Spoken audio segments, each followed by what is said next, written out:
আসসালামু আলাইকুম everyone, welcome to my YouTube channel চাঁদপুরের কন্যা মায়াবতী। যে যেখান থেকে দেখছেন আশা করি ভালো আছেন। আলহামদুলিল্লাহ আমিও ভালো আছি। তো ঈদে তো কম বেশি সবাই ঘুরতে যায়, বাট আমরা তত একটা ঘুরতে যাই না। আর দেখা গেছে কি তাড়াতাড়ি এবার আমার মেয়ের স্কুলও খুলে ফেলছে, এ কারণে কোথাও যাওয়া হয় না। কিন্তু বাচ্চারা অনেক আবদার করতেছে যাওয়ার জন্য কোথাও, এ কারণে আমরা এখন চলে গেলাম ফারিসা হোটেল অ্যান্ড রিসোর্টে।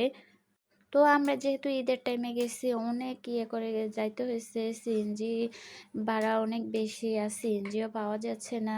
আর যেহেতু চাঁদপুর থেকে অনেক দূরে ফারিস্তা হোটেলটা, তো সেখানে যাইতেও আবার অনেক গেছে। তো আমরা সবাই ফ্যামিলির সবাই মিলে চলে গেলাম। আমার ছোট দুইটা ভাইও আমাদের সাথে গেছে। ওখানে যায় আমাদের আসলে অনেক ভালো লাগছে। হোটেলটা এখনো কমপ্লিট হয় না, আস্তে আস্তে সব কিছু করতেছে, বাট যেতটুকু করছে অতটুকুই অনেক সুন্দর করে করছে। আর ঈদ উপলক্ষে অনেক মানুষও ছিল এখানে। আমরা যখন গেছি তখন অত একটা মানুষ ছিল না, বাট পরে আস্তে আস্তে অনেক মানুষ হয়েছে।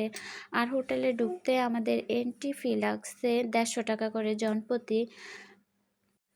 ঈদের আগে নাকি এখানে প্রবেশ মূল্য 50 টাকা করে জনপ্রতি, বাট এখন ঈদের সময় 150 টাকা করে নিচ্ছে। আমার কাছে মনে হয়েছে যে অনেক বেশি নিয়ে ফেলছে ওনারা। আর 5 বছরের নিচের বাচ্চাদের লাগে না, 5 বছরের উপরের বাচ্চাদের টিকিট কাটতে হয়। তো জায়গাটা এত বড়, আসলে কম সময়ের ভিতরে গেলে ঘোরা পসিবল না, একটু সময় নিয়ে যেতে হয় এসব জায়গায়। আমরা যেহেতু প্রথম গেছি আর একটু দূরে, এ কারণে আমাদের সময়টা ওই জার্নিতে চলে গেছে। এখানে আইসা অত একটা সময় পায় না পুরাটা ঘোরার জন্য। ওনারা নতুন করছে, সেদিক দিয়ে অনেক সুন্দর হয়েছে। আদার্স ওনাদের সবগুলা ফল গাছে অনেক সুন্দর ফল ধরে আছে, এটা অনেক ভালো লাগছে। তো এই দিক দিয়ে এই যে দেখেন নানা রঙের আবার মাছ ওনারা করছে, এগুলো আবার সবাই মিলে দেখতেছে, বাচ্চারা অনেক এনজয় করতেছে। আমার কাছে অনেক ভালো লাগছে মাছগুলা দেখে। আমার কাছে মনে হয়েছে যে এখানে যেটাই করছে অনেক বেশি ওনারা নিয়ে ফেলছে। ওনারা এখানে পানিটা পর্যন্ত বিক্রি করে না, কোনো খাবার যদি খায় তারপরে সেই হিসাবে পানি বিক্রি করে, না হয় আলাদা করে কোনো পানি বিক্রি করে না। আর ওনাদের ভিতরে অত একটা খাবারের ব্যবস্থাও নাই। বাইরেও দুই একটা দোকান আছে, বাট একবার ভিতরে ঢুকে গেলে তারপরে বাইরানো যায় না। এই কারণে আমার বাচ্চারা অনেক কষ্ট পাইছে এখানে। আর আমারও অত একটা ভালো লাগে না এইসব দিক দিয়ে। এত বড় এরিয়া ছিল যে পুরাটা হাঁটা সম্ভব না, বাট যেতটুকু হাঁটছি অতটুকু আপনাদের সাথে ভিডিও করে শেয়ার করছি। এখানে আম গাছগুলাতে, লিচু গাছগুলাতে, পেয়ারা গাছগুলা এবং মালটা গাছগুলাতে এত ফল ধরে আছে, আমার দেখেই তো অনেক ভালো লাগতেছে, বাট কোনো কিছু ওনারা টাচ করতে পর্যন্ত দেয় না। তো এই যে ওনারা আশেপাশে আরো অনেক পুকুরের ব্যবস্থা করতেছে। আর এই দিক দিয়ে আবার ওনারা গরু পালতেছে। ওনাদের বড় একটা খামার ছিল, গরুর খামার, এবং অপর সাইডে আবার গরুর বাচ্চাগুলা রাখছে। আবার আরেক সাইডে দেখলাম যে মুরগির খামার দিছে, এখনো মুরগি তুলে না, বাট আস্তে আস্তে নাকি মুরগির খামার দিবে। আসলে আমার পার্সোনালি একটা জিনিস অনেক খারাপ লাগছে, এত বড় স্পেসটা ওনারা নিছে, অনেক বড় এরিয়া নিছে। তো সেই দিক দিয়ে এগুলো তো একসময় ফসলি জমি ছিল, এখন তো আর এগুলার আশেপাশে যে জমিগুলো আছে ওই জমিগুলোতে হয়তো ফসল আর হবে না। কিন্তু বাচ্চাদের হয়তো ঘোরার জায়গা হয়েছে বা মানুষের বিনোদন দেওয়ার জায়গা হয়েছে এতটুকুই, কিন্তু আস্তে আস্তে আমাদের ফসলি জমিগুলো নষ্ট হয়ে যাচ্ছে বিভিন্ন কারণে। এটার জন্য দেখে আমার অনেক বেশি খারাপ লাগতেছে।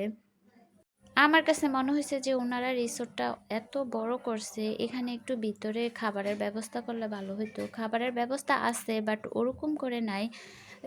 দেখা গেছে একটু ফুচকা, ঝালমুড়ি বা বাচ্চাদের একটু চিপস টিপস ভিতরে বিক্রি করলে হইতো, বা পানি বিক্রি করলে হইতো। নর্মালি দেখা গেছে হোটেলে খাইলে ওখানে পানি বিক্রি করে, ওখান থেকে পানি কিনে খাইতে হয়।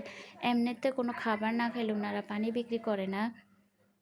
আমরা যেহেতু যাইতে একটু দেরি করে ফেলছি, বাড়িটা চাঁদপুর থেকে অনেক দূরে, তো সেক্ষেত্রে আমরা ওখানে অত একটা বেশি সময় কাটাতে পারি না।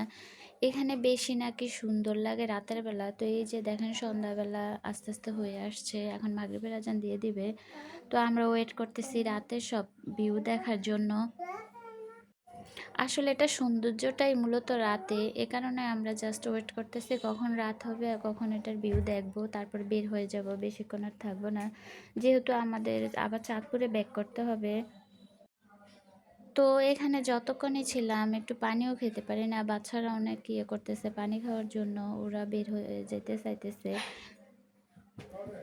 তো এই যে দেখেন আমার ফ্যামিলি মেম্বাররা, এই যে আমার ছোট পাখিটা বসে আছে, সবাই ওয়েট করতেছে বের হয়ে যাওয়ার জন্য, বাট আমি বলতেছি যে একটু ওয়েট কর, তারপরে দেখে তারপর আস্তে ধীরে চলে যাব। তো আস্তে আস্তে রাত হয়ে যাচ্ছে আর সব কিছু বাতি ধরতেছে, ভালোই লাগতেছে সব কিছু দেখে। দিনের বেলা মনে হয়েছে যে দিনের চেয়ে রাতেই বেশি সুন্দর লাগছে আমার কাছে। তো আজকে আপনাদের সাথে আরেকটা ব্যাপার শেয়ার করব। আসলে আমরা কতটা ধোঁকায় পড়তে যাচ্ছিলাম সেই ব্যাপারগুলো আজকে আপনাদের সাথে শেয়ার করব। ঘুরতে গিয়ে, খাবার খেতে গিয়ে কতটা ধোঁকা দিচ্ছিল আমাদেরকে, সেগুলো আপনাদের সাথে শেয়ার করব।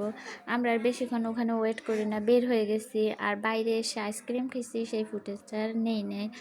আসলে আর ভালো লাগতেছিল না, আর সবার সামনে বারবার ফোন বের করে ক্যামেরা করা আমার ভালো লাগতেছে না, আমার শরম করতেছিল। তো আমাদের এখান থেকে ঘোরাঘুরির শেষ পর্যায়ে আমরা চলে গেছিলাম চাঁদপুর গিয়ে আমরা ফুড ব্যাংকে ঢুকছি।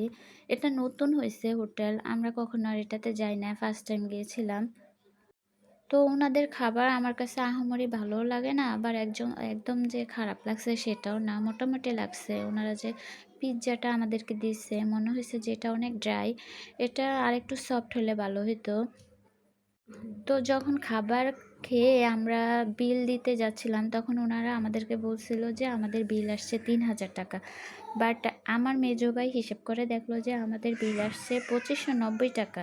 পরে ওনারা বলছে যে ওনাদের এখানে ভুল হয়েছে। একটা জিনিস চিন্তা করেন, আজকে যদি আমাদের জায়গায় অন্য কেউ থাকতো, ওনারা কিন্তু ৩,০০০ টাকায় বিল দিয়ে দিত, বা আমরাও কিন্তু যদি একলা থাকতাম বিলটা দিয়ে দিতাম। আমরা কিন্তু এত হিসাব করতাম না বা কিছু।